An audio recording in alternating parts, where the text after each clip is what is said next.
Oi, pessoal! Bem-vindos ao primeiro episódio do BioAgrotech, o seu podcast sobre a biotecnologia dos produtos biológicos aplicados na agricultura. Se você ainda não me conhece, eu me chamo Isabela Tavares e no episódio anterior eu falei um pouquinho sobre minha formação e o objetivo do podcast. Volta lá para escutar. E se você puder, já curte, segue o podcast, compartilha para poder alcançar mais pessoas também. Bom, no episódio de hoje a gente vai falar um pouco sobre um marco importante para o futuro da agricultura sustentável no Brasil, o Programa Nacional de Bioinsumos. Não é publi, tá, gente? Bem que eu gostaria que fosse, mas eu acredito que esse seja um tema que a gente consiga abordar e vocês entenderem melhor como funcionam os produtos biológicos e como eles estão segmentados, tá bom? A agricultura brasileira ela tem passado por uma grande transformação e, assim, o uso dos bioinsumos é, na verdade, um dos pilares dessa mudança. Mas você sabe exatamente o que são os bioinsumos e como eles estão organizados dentro do programa? O Ministério da Agricultura lançou o programa de bioinsumos para estimular a pesquisa, produção, o uso desses produtos dentro do Brasil. Hoje a gente vai entender melhor como esse programa funciona, quais são as categorias de bioinsumos e como que ele está estruturado para atender a produção vegetal, que é o nosso intuito aqui. Bom, então vamos começar do começo, né? O que são os bioinsumos? Eles são produtos, processos ou tecnologias de origem biológica que trazem benefícios para a produção agrícola, pecuária e aquícola. Eu sei que esse último não é o nosso foco aqui, mas é interessante saber que ele é tão abrangente, né? Os bioinsumos, eles podem ser utilizados para, primeiro, nutrição de plantas, como fertilizantes e remineralizadores. Segundo, proteção contra pragas e doenças, os famosos biodefensivos. E terceiro, melhorar a qualidade do solo. Aqueles micro-organismos promotores de crescimento, já ouviu falar? A grande vantagem dos bioinsumos é que eles reduzem o impacto ambiental como uma alternativa de manejo, integrando outros manejos também que já existem e em até alguns casos substituindo alguns produtos químicos presentes no mercado e auxiliando naquela famosa dupla de palavras, né? Agricultura regenerativa, que está tão em alta. Você já ouviu falar ou você já fala sobre isso? Segundo o site da CropLife Brasil, abre aspas, afinal, a agricultura regenerativa é um sistema de práticas agrícolas que prioriza a regeneração e revitalização dos recursos naturais, como solo, água, biodiversidade e, ao mesmo tempo, produz alimentos e fibras de forma sustentável. Fecha aspas. Na verdade, pessoal, a gente está tentando, com os produtos biológicos, restaurar ou deixar o mais parecido possível com um ambiente de mata, que possui seu próprio mecanismo de autorregulação. Claro que a gente sabe que de uma forma idêntica é muito difícil, mas eu acredito muito em um manejo integrado com diferentes táticas para equilibrar o ambiente. Assim, até a produtividade pode aumentar. Eu converso com muitos produtores e profissionais do agro e todos têm muita noção dessa importância. Se vocês quiserem, eu posso trazer um episódio também sobre manejo integrado de pragas. Comenta aqui na caixinha do Spotify ou deixe nos comentários do Instagram também para que eu possa saber, tá bom? O Programa Nacional de Bioinsumos, ele foi criado pelo Ministério da Agricultura, Pecuária e Abastecimento, MAPA, que eu já falei para vocês, e tem como objetivo organizar, regulamentar e incentivar principalmente o uso desses produtos na agricultura brasileira. O programa está estruturado em eixos temáticos, eu elenquei aqui 5 para vocês. O primeiro, controle de pragas e doenças de plantas, os biodefensivos, biofertilizantes e nutrição vegetal. O terceiro, produtos veterinários e alimentação animal. O quarto, processamento e pós-colheita de origem animal e vegetal. E o quinto, produção aquícola. Dentro da produção vegetal, os bioinsumos eles são divididos em diferentes categorias. Vamos entender cada uma delas. Para não esquecer esses termos, e caso você não esteja dirigindo, pega um papel e uma caneta e faz um resuminho. Ou até anota no celular mesmo para rever quando você precisar. Mas fica tranquilo que no final eu também vou dar uma resumida para vocês pegarem a ideia geral do podcast, tá? Mas me ajuda a te ajudar e anota, mesmo que seja depois, tá bom? Bom, vamos lá. A primeira categoria é inoculantes e micro-organismos promotores de crescimento. Os micro-organismos como Bradyrhizobio, Azospirillum, que ajudam na fixação biológica de nitrogênio, que inclusive são os próximos temas do segundo e do terceiro episódio, respectivamente, tá? Também eles entram como fungos e bactérias que estimulam o crescimento de plantas e melhoram a absorção de nutrientes. A segunda categoria são biofertilizantes e remineralizadores. São produtos que fornecem nutrientes para as plantas de uma forma natural, mais sustentável e por assim dizer. Por exemplo, biofertilizantes líquidos ricos em compostos orgânicos e micro-organismos benéficos também. Terceira categoria, biodefensivos, ou seja, produtos biológicos utilizados para controle de pragas e doenças. Podem ser fungos, bactérias, vírus, extratos vegetais.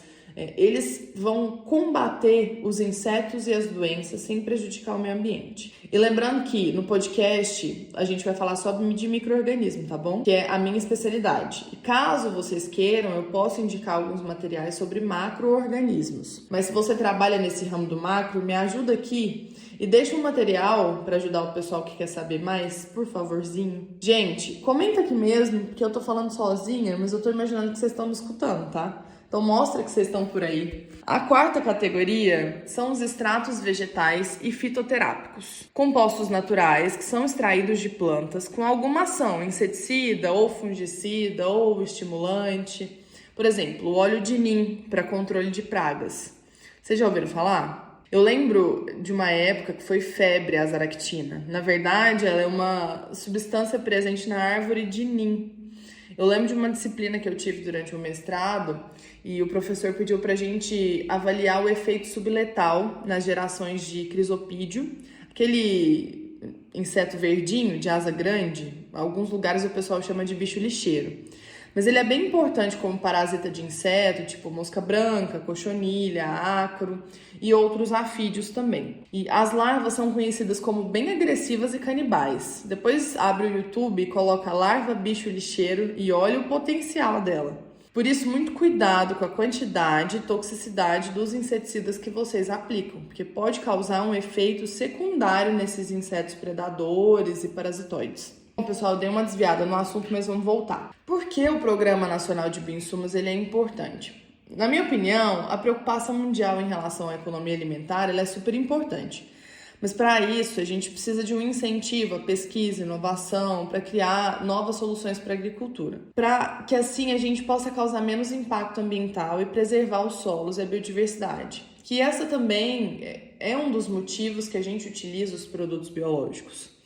Mas sendo bem honesta com vocês, existe um gap, na minha opinião, ou um espaço muito grande entre a pesquisa e a ponta, ou seja, quem de fato está no campo. E eu acredito que esse seja um dos maiores gargalos que a gente tem hoje em relação a produtos biológicos e produtores. Um dos motivos, na verdade, de criar o podcast foi justamente esse, para trazer algumas informações de uma forma mais prática e o mais simples possível, dando argumentos técnicos para vocês entenderem melhor o que vocês estão comprando, o que vocês estão utilizando, seja na sua lavoura ou onde você trabalha. Além disso, o programa ele prevê incentivo para a criação de biofábricas e linhas de crédito para produtores que adotam bioinsumos. Eu tenho uma opinião bem específica em relação a produtos on-farm. Eu não vou falar muito aqui sobre isso com vocês, porque cada produtor sabe a melhor forma de utilizar seu biológico.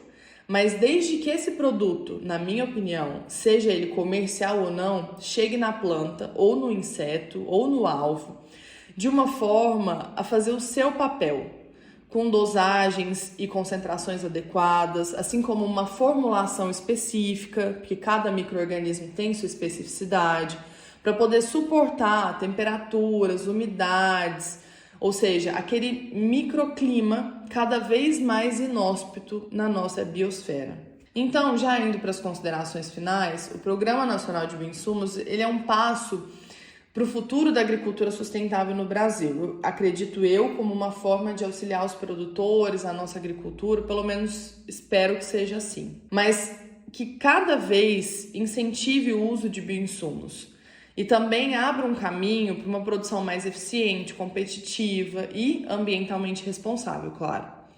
Se você quer saber mais sobre bioinsumos, como aplicar eles na produção, fica ligado no Bioagrotech. Inclusive, já temos um encontro marcado na semana que vem para a gente falar sobre o azospirilo, o poder desse micro-organismo na agricultura. Agora pega seu papel e sua caneta ou um bloco de notas do seu celular e já anota os pontos principais. Assim, você vai relembrar toda vez que você precisar. Agora, se você está dirigindo, se está ocupado, vai lá no nosso Instagram depois, @bioagrotech.podcast, para não perder os pontos principais, tá bom? Então, resumo. Programa Nacional de Bioinsumos e Produção Vegetal. O que são os bioinsumos? Eles são produtos de origem biológica usados para nutrição, proteção e melhoria da qualidade do solo. E também uma alternativa no manejo em relação a insumos químicos. O que é o Programa Nacional de Bioinsumos? Ele foi criado pelo Ministério da Agricultura, juntamente com a Embrapa, para incentivar e regulamentar o uso desses bioinsumos. Ele está estruturado em eixos temáticos. O primeiro eixo, controle de pragas e doenças, os biodefensivos. Segundo, biofertilizantes e nutrição vegetal. Terceiro, produção animal e alimentação. Quarto, processamento e pós-colheita. E quinto, produção aquícola. Em relação à produção vegetal, os bioinsumos podem ser inoculantes e micro-organismos promotores de crescimento, por exemplo, brade e azus. Segundo, biofertilizantes e remineralizadores, que fornecem nutrientes de forma natural.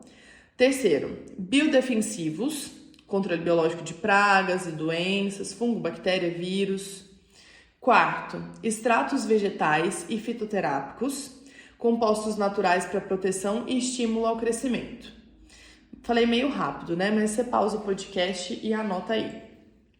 Por que esse programa é importante? Maior segurança alimentar, incentiva a pesquisa e inovação, menor impacto ambiental, na verdade, utilização de produtos biológicos. É isso que a gente busca. Eu criei um quadro, pessoal, chamado Dica da Semana, que eu trago alguma coisa inovadora ou que facilite o estudo do tema do episódio. E a dica de hoje é o próprio aplicativo do MAPA, junto com a Embrapa, chamado Bioinsumos, escrito tudo junto.